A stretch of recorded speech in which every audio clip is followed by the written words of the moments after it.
Alors aujourd'hui on va voir dans ce tuto Adobe Lightroom très rapide je pense, et je l'espère, comment du coup traiter assez rapidement un ciel qui est gris, donc comme on voit là sur la photo actuellement. Donc c'est parti, en avant, Guingamp.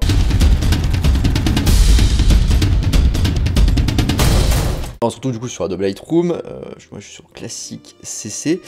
Et donc voilà, on se retrouve sur une photo qui peut vous arriver, donc c'est une photo de paysage où du coup c'est très nuageux, donc on a très peu de contraste globalement. Et on a un ciel un petit peu délavé, ce qu'on appelle un petit peu délavé, voire cramé parfois quand on fait du ciel gris. D'ailleurs j'ai fait un article à ce sujet, une vidéo à propos des paysages, enfin des photos avec un ciel gris.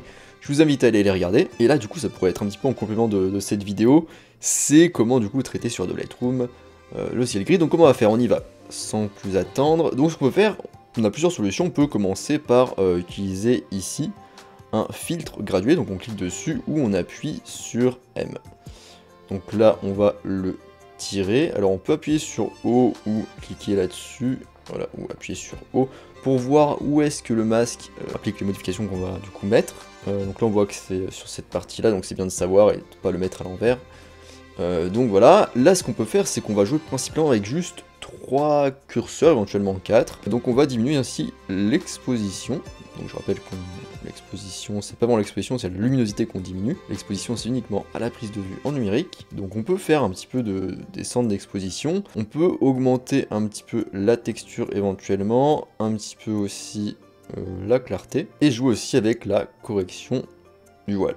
Par exemple, donc voilà, on va principalement jouer avec ces 4 curseurs. Alors la texture, c'est pas forcément ce qui fonctionne le mieux. Ouais, non, ça fait quasiment aucun effet. Mais surtout, du coup, la clarté plutôt, la correction du voile, éventuellement un peu de texture, et l'exposition abaissée. Alors, c'est pas le seul moyen de traiter le ciel, donc là, je clique sur terminer, on voit que, voilà, si je fais avant, voilà, et là c'est après, une fois le filtre appliqué. Donc c'est pas la seule possibilité, on peut aussi donc enlever le filtre, là j'enlève, je clique dessus, ça le supprime. On peut aussi jouer avec autre chose, d'autres paramètres, donc le TSL, teinte, saturation, luminance, et notamment avec tout ce qui est bleu. Donc on se rend du coup ici sur turquoise et bleu.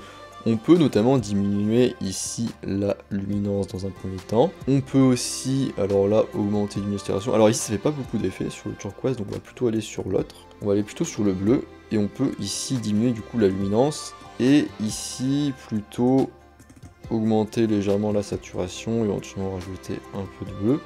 On peut jouer du coup aussi sur ces curseurs, alors ça dépend un petit peu de votre ciel, là moi ici le turquoise il fait très peu d'effet, mais c'est aussi une option. Alors il y a une troisième possibilité que vous pouvez faire, c'est que vous pouvez aussi utiliser un pinceau pour, alors soit pour en fait, donc là je vais faire terminer, je vais faire réinitialiser. Vous pouvez aussi du coup utiliser un pinceau, donc le pinceau de correction, vous double-cliquez sur effet ici pour tout remettre à 0, et là vous pouvez le grossir avec le curseur de votre souris, et donc soit vous pouvez sélectionner juste des parties, donc je sais pas, des parties que vous voulez mettre en valeur. Donc soit vous pouvez sélectionner juste des parties, mais bon ici mon ciel s'y prête pas. Parfois il y a des parties un peu plus sombres comme des taches, on pourrait les sélectionner juste elles.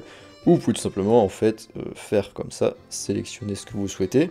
Vous faites Alt pour désélectionner certaines parties, donc Alt vous devez remettre une taille de pinceau adéquate. Et vous faites ça. Voilà par exemple, et vous pouvez refaire du coup, donc là vous appuyez sur O de nouveau pour pas voir, et vous pouvez faire du coup de nouveau avec l'exposition, un peu de texture, la clarté et une correction du voile, bon sans trop pousser, et ça vous permet du coup de rendre le ciel un peu plus, souvent aussi un peu plus dramatique, donc il a plus un effet intéressant en fait, donc, sa texture ressort, on a plus d'informations visuelles qui apparaissent, plus de détails, donc c'est quand même plus intéressant à la fin sur la photo. Alors on va voir du coup un dernier cas, donc c'est le cas où en fait vous avez un ciel mais vous avez aussi un élément qui est un petit peu du coup devant, donc qui vous gêne un petit peu, vous pouvez pas juste du coup utiliser le filtre gradué, donc là je vais l'utiliser rapidement, donc voilà je vais faire du coup le ciel ici, je fais O, donc là je me suis trompé de sens, je le change de sens et voilà comme ça, et là je veux du coup impacter. Mais là, du coup, comme on voit, le petit château est impacté, enfin c'est un assez grand château, est impacté. Et du coup, ce qu'on va faire, c'est qu'on va descendre un peu ici, on va sur masque de gamme, on clique dessus, on fait luminance. On va maintenir Alt enfoncé, on prend ici à gauche, et on va faire ça. Donc tout ce qui est en noir, en fait, n'est pas impacté par le filtre gradué. Donc là, ce qu'on fait, c'est qu'on essaie de mettre, voilà, bon là je dois aller au maximum. Et je relâche, et là du coup, on voit que en fait le château du coup n'est pas impacté. Et le ciel, donc c'est un petit peu enlevé quand même du ciel, du moment que j'ai poussé. Je vais pousser un peu moins. Hop, voilà.